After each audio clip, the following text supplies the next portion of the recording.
Hi folks, I'm back again. We're now back after having put the piece of PMC that we cut and textured into the dehydrator, and in the best tradition of Blue Peter, here's one I made earlier. So the other piece is currently drying, as I say, in the dehydrator, and this one has been in the dehydrator and is now nice and dry. So the next stage for this is for us to sand it and to drill it. Then we'll be popping it into the kiln to actually fire the piece. So the next stage for this is to sand it. So we've got a little rubber block here, and I just use this to raise the piece off of the workbench a little bit, just so I'm a bit closer to it. And this is a piece of very fine grade sandpaper. And we're just going to take the piece, we lay the sandpaper flat on the block, and because this has got nice straight edges and we want to keep them straight, we just take the piece in our fingers on its side, and we're just going to sand the edges, and we're just going to draw it across the sandpaper a few times to ensure we get a nice smooth edge. This just needs to go backwards and forwards a couple more times, and we do this all the way around so it's nice and smooth. You need to make sure that the edges are smooth because the light will catch on the edge of your necklace and it will give a nice little glint. If they're not sanded properly, the light won't bounce back off and it will just look a little bit dull. So this is just a finishing thing that we like to do to make sure that our pieces are finished nicely. So that's me sanded all the way around, and I'm even going to take a moment just to sand the edges of the inside of the heart, because, and you probably can't see, but there's some feathery edges from where we cut it earlier. So I'm just going to take my pin file, this is a little round one, so I'm just going to roll that around the edges of the inside of my heart, just to make sure we get the edges nice and perpendicular. Just go backwards and forwards a couple of times. It doesn't need much work, just a little bit, and that will give us nice tidy edges. And the next thing to do with this is to drill a hole so we can then get our little jump ring into place and pop it onto a chain. So taking our little hand drill, a nice fine drill bit on the end, what we'll do is, using the file that I had just now, I'm just going to mark just the centre of the piece. Now you can be very precise if you wish and use a ruler to find the centre of your piece. You could always be a bit more quirky and pop it, the jump ring, into the corner so the piece hangs at a jaunty angle if you want to be like that. So taking the drill bit, placing it onto the mark you've made, holding the piece quite firmly so it doesn't move, just twist the drill, and I don't know if you can see there, you might want to zoom in a little bit. You can just see the clay coming out of the hole, and I can now feel the resist of the rubber block behind the drill. So I'm just going to rotate it backwards, and you can see I've actually gone into the rubber block, and you can see the drill now coming through the other side of our piece of clay.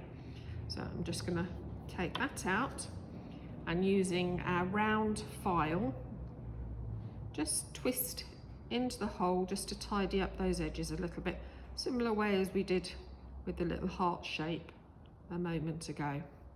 Just brush off the excess. You can always use your little brush that you used earlier just to make sure there's no spare bits left. Now this piece is actually ready to go into the kiln. So if I just show you close up, you can see nice straight edges that we've got, a little heart shape in the middle here, and then we've got our hole for our jump ring once it's been fired. Now I mentioned earlier in the previous little video I did that the clay will shrink by 10% approximately. And as I said, it was the binding agent and the water coming out of the clay to be left with the silver particles. Now, I do have another piece that I have already fired in the kiln. Now this is white at the moment because it's covered in what we call fire scale. And the next stage for this piece is to polish it. But what I want to show you is the size of shrinkage, the amount of shrinkage, because I find it quite difficult sometimes to judge if somebody says, oh, it's going to shrink by 10%. I can't visually, I can't imagine how much that will be. So I'm a visual learner and I like to see things, see the difference. So these pieces are made in the same way. If you look at them side by side, now this piece on the, oops, dropped it, hang on a minute. There we go. The piece on the right, on my right, so this piece here has already been fired. It's waiting to be polished, but pretty much finished. And this piece on the left is before firing in the kiln. And I think you can see roughly the difference in size. Now if I pop this piece on the top, just line it up at the bottom and side edge, you can see there's quite a lot of shrinkage going on. And I don't know, but that kind of looks a bit more than 10% to me, I'm not sure. But you can see that it does shrink and you're left with lovely silver particles that have sintered together. Now we fire either using the kiln or a blowtorch. Now Mike's going to do a demonstration in a moment how to fire with a blowtorch. So that's quite an interesting thing, but I like to fire in the kiln because if I fire with a blowtorch and I get the piece too hot, it can melt into a puddle. So all that hard work of making your piece could end up as a little silver puddle. But Mike's quite good with the blowtorch, so he's going to show you that a bit later on. But anyway, that's my piece ready to go into the kiln and be fired. And this is the piece that we're now going to work on, and I'm going to show you how we polish it and make it into a finished little pendant. So I hope that's all nice and clear to everybody. If you've got any questions, just do message us, email us. We'd like to answer questions. So the next thing we've got to do is that you notice that this piece is white in colour. Now that's the fire scale on the silver, which we now need to remove. And we're going to use this wire brush. It's a bit prickly, so just watch your fingers. And again, I'm going to hold the piece of clay, piece of silver now, it's no longer clay, onto the block with my finger and just rub quite vigorously backwards and forwards. And you'll see, if you look underneath the bristles, that my piece is now going silver in colour. Just a few backwards and forwards. Now you can see, if you look closely, you can see the bit that I've done with the brush on the right hand, my right hand side here is nice and silver, and the piece on the left still has the fire scale on it. And I find that quite amazing. It's a bit like magic. So I'm just going to quickly finish polishing with the wire brush. Bear with me for a moment or two, and just flip it over and do the other side. Now in the previous previous post we did, I mentioned that we use an agate stone, which is the next stage, and we use that to really, really bring the shine out on your piece of jewellery. So that's nicely done. Just quickly around the edges. There we go. So here we go. So agate stone, nice and hard, and what we do is we very firmly rub the stone across the silver. Now, because we've embossed it, the agate stone will get to the prouder pieces first, prouder level first, and it will give us a nice shine to the top of the pattern, but it'll leave the bits that are indented a little bit. They'll be a bit more matte. I'll just hold this piece up in just a moment to show you. Just get this done. Okay, I think that's nicely done. Now, I'm hoping you can see this. You'll see that the bits that are embossed are quite nice and shiny. The bits that are raised are quite shiny. Can you see that? I hope you can.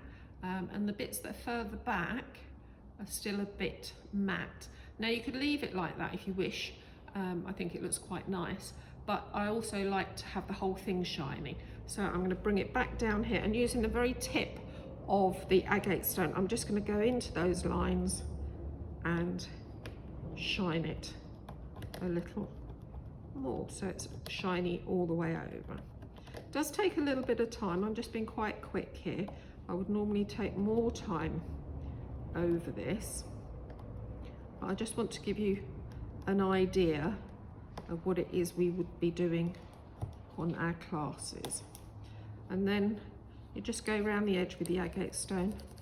Hopefully you can see how shiny those edges are coming up. You go all the way around, nice and shiny.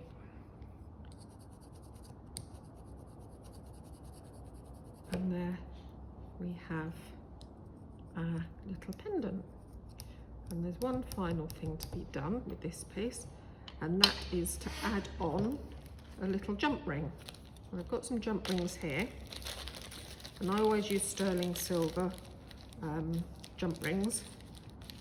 I have an allergy to zinc, so any jewellery got zinc in it I have a reaction to, so I always stick with sterling silver. Now, I don't know if you can see this tiny little jump ring.